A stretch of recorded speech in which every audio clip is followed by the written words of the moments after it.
दोस्तों, जय भीम, नमो बुद्धाय।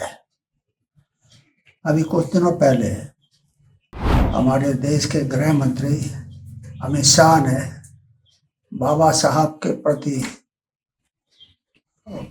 बहुत ही गैर जिम्मेदाराना बात कही, जो उन्हें नहीं कहनी चाहिए थी। लेकिन चूंकि उनकी परवरिश आरएसएस से हुई है और आरएसएस जो है वो सिर्फ ब्राह्मणवाद को ही पोषित करता है और किसी को नहीं। क्योंकि आरएसएस में ब्राह्मण तत्वों का वर्चस्व है और वो ये शिक्षा देते हैं कि ब्राह्मण से ऊंचा कोई नहीं है, ब्राह्मण से प्रथम कोई नहीं है।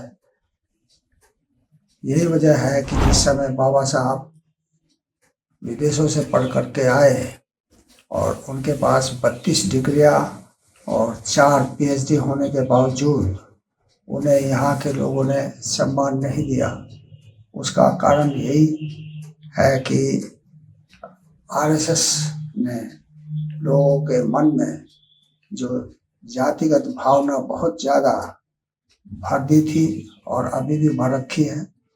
ये तो संविधान की वजह से कुछ थोड़ा बहुत जाति भेद जो है ख़त्म हुआ है, लेकिन अभी भी पूरी तरह से ये समाप्त नहीं हुआ। शायद अमित शाह को पता नहीं है कि बाबा साहब जो है दलितों के, पिछड़ों के, स्त्रियों के ही नहीं बल्कि समस्त देश के नागरिकों के लिए भगवान का स्वरूप रखते हैं। भगवान जो कुछ नहीं कर पाया हमारे देश के नागरिकों के लिए, चाहे वो किसी भी श्रेणी का हो, वो बाबा साहब ने संविधान के जरिए किया। क्योंकि सबको समानता का अवसर दिया, सबको समान रूप से आगे बढ़ने का अवसर दिया, सबको समान अधिकार दिए, खास तौर से महिलाओं के लिए। तो बाबा साहब से बढ़कर कोई और भगवान हो ही नहीं सकता। तो अमित शाह ने जो ये कहा कि अगर इतने बार भगवान का नाम लेते तो तुम्हारे 7 जन्म तक तुम्हें स्वर्ग मिल जाता। लेकिन शायद अमित शाह को पता नहीं है कि 7 जन्म नहीं बल्कि सैकड़ों जन्म तक बाबा साहब की वजह से लोगों को इसी धरती पर स्वर्ग मिलेगा। जबकि हिंदू धर्म में, जिसको हिंदू कहते अपने शास्त्र मानते हैं, उसमें तो मरने के बाद ही स्वर्ग मिलता है, जिंदा रहते नहीं मिलता। बाबा साहब के संविधान की बदौलत अभी तक 3 पीढ़ियां उनको स्वर्ग मिल चुका है इसी धरती पर, उनके जीवन काल में ही मिल चुका है। और अब चौथी पीढ़ी आ रही है, वो भी अपना रास्ता ढूंढ लेगी। हालांकि अमित शाह ने और उनका जो बॉस है नरेंद्र आदित्य, उसने पूरी कोशिश की है कि पिछड़ों को उनका हक ना मिले, दलितों को उनका हक ना मिले, किसी को भी किसी का हक ना मिले। इसलिए जो आरक्षण धीरे धीरे समाप्त किया जा रहा है दूसरे तरीके से, यानी कि इस तरीके से नहीं कि भाई हमने संविधान में आरक्षण समाप्त कर दिया, बल्कि जब वो सब सरकारी नौकरियां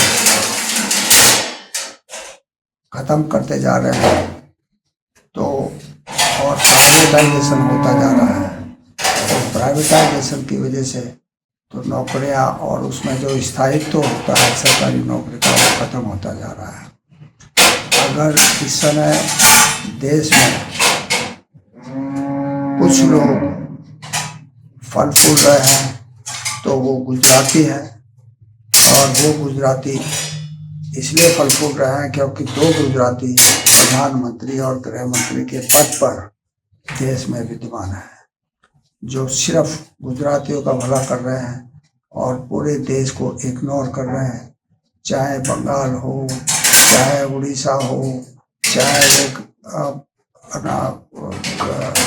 कोई भी अन्य प्रदेश हो, जैसे कि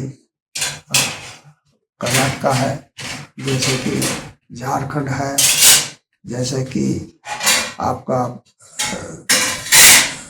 दूसरे प्रदेश हैं। तो इस तरह का जो रवैया है ये घातक है।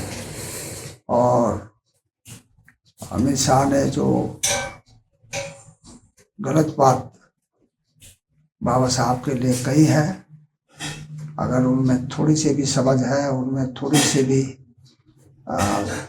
जो है शर्म है, तो वो सार्वजनिक रूप से बाबा साहब के लिए कहे गए शब्दों के प्रति अफसोस जाहिर करेंगे और जो है सार्वजनिक रूप से माफी मांगेंगे। हालांकि मैं नहीं समझता कि उनमें इतनी लियाकत है, इतनी उनके अंदर सभ्यता है, क्योंकि वो प्रधानमंत्री हो चाहे गृह मंत्री हो, they are all wild animals. वो इंसान नहीं है बल्कि जंगली जानवर है और बिस्ट है, दे आर बिस्ट। और बिस्ट जो होते हैं उनमें समझ कम होती है, और उनको तो सिर्फ दूसरों को फाड़ के खाने की ही कुदरत ने लियाकत दी हुई होती है, इसलिए वो वैसा ही व्यवहार करते हैं जैसा ये प्रधानमंत्री और गृह मंत्री अभी तक देश में करते आए हैं। जय भीम, नमो बुद्धाय।